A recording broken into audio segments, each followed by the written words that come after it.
Isama sa red notice ng Interpol si Pastor Apollo Kibuloy. Yan ay matapos iutos ng Korte sa Amerika na i-unseal o buksan ang kanyang arrest warrant. Narito ang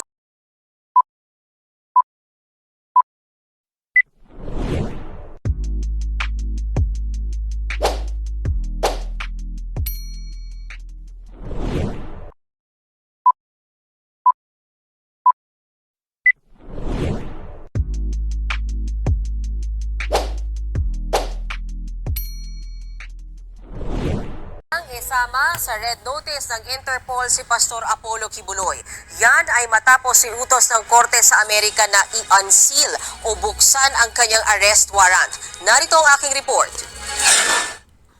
Ipinag-utos na ng Korte sa Amerika na i-unseal o buksan ang arrest warrant doon laban kay Kingdom of Jesus Christ founder Pastor Apollo Kibuloy. Kasunod ito ng hiling ng United States Attorney Criminal Division na humahawak sa kaso. Fraud, coercion, sex trafficking ng mga bata, conspiracy at pagpupuslit ng mga pera ang ilan sa mga kasong kinakaharap ni Kibuloy sa Amerika. Ayon sa abogadong si Attorney Buko de la Cruz, malaki ang implikasyon ng unsealing ng arrest warrant. Posible umanong mapadali nito ang extradition o sapilitang pagpapapunta kay Kibuloy sa Amerika para harapin niya roon ang kanyang mga kaso. Pag ito ay na-unseal, makikipagtulungan na siya sa iba't ibang ahensya ng pamahalaan tulad ng Interpol, which is an coordination, no? Samahan ng iba't ibang pulisya sa buong mundo.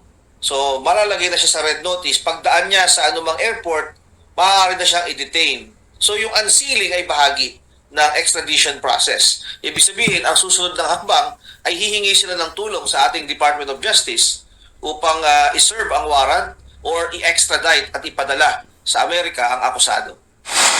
Nauna nang pinabulaanan ng kampo ni Kibuloy ang lahat ng aligasyon laban sa kanya. Dito sa Pilipinas, may ilang mambabatas namang pumipigil sa pagpapaaresto ng Senado kay Kibuloy. Nangangalap ng pirma si Senador Robin Padilla sa mga miyembro ng Senate Committee on Women and Children, Family Relations and Gender Equality. Layo nitong baliktarin ang mosyong ipakontempt si Kibuloy dahil sa hindi niya pagdalo sa nagdaang hearing kahit meron na siyang sabpina. Kaugnay ito ng mga reklamo ng pangmamaltrato at panggagahasa sa ilang miyembro ng kanilang simbahan laban kay Kibuloy. Ayon kay Padilla, bayani ang turing niya sa pastor. Nakasama raw niya si Kibuloy sa paglaban sa New People's Army noong administrasyong Duterte. We deserve, para sa mga mata ko, ng isang tao ang tingin ko bayani sa pakikipaglaban niya sa komunista na naging kasama ko. Ganitong klase, papayagan ko, maiskandalo. Teka muna. Nasaan ang utang na loob natin sa serbisyo ng taong ito na inalay niya sa paglaban sa komunista? Hindi rin daw dapat Senado ang tumidinig sa mga reklamo laban kay Kibuloy, kundi ang Department of Justice. Ito ay usapin ng isang pananampalataya. Huwag natin ialis ang usapin na yon sapagkat meron tayo sa konstitusyon na paghihiwalay ng religion at ng Estado. Nilinaw naman ni Senator Padilla na hindi niya campaign contributor si Kibuloy noong eleksyon. Ibang pabor daw ang ibinigay sa kanya ng pastor. Una na yung dasal. Dasal, napaka-importante nun. Doon sa channel niya, sa SMNI, nabigyan niya ako ng airtime na wala akong binabayaran.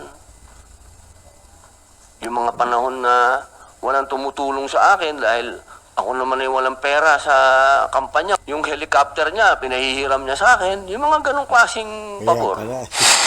Sa 14 na miyembro ng komite, 8 ang kailangang mapapirma ni Padilla para mabaliktad ang contempt order. 4 na silang pumirma, kabilang sina Senators Bongo, Amy Marcos at Cynthia Villar. Ayon kay Villar, pumirma siya dahil hindi raw siya naniniwala sa mga aligasyon kay Kibuloy. Kaibigan ko si Pastor Kibuloy, mabait siya sa aming pamilya at nagtataka ako din sa yung case na yan. Kaya medyo hindi ako masyadong naniniwala dito. Kinausap din daw ni Padilla sina Senators Grace Poe at Raffy Tulfo pero tumanggi silang pirmahan ang written objection na ipaaresto si Kibuloy. Kabilang din si Senator J.V. Ejercito sa mga unang pumirma pero binawi niya ito matapos umano niyang pag-aralang mabuti ang mga impormasyon at testimonya ng mga testigo kaugnay sa alegasyon ng panggagahasa laban sa pastor. Binigyan ng hanggang March 12 si Padilla para kumalap ng 8 pirma para hindi i-contempt ng Senado si Kibuloy. Mga kapatid, may anlos pa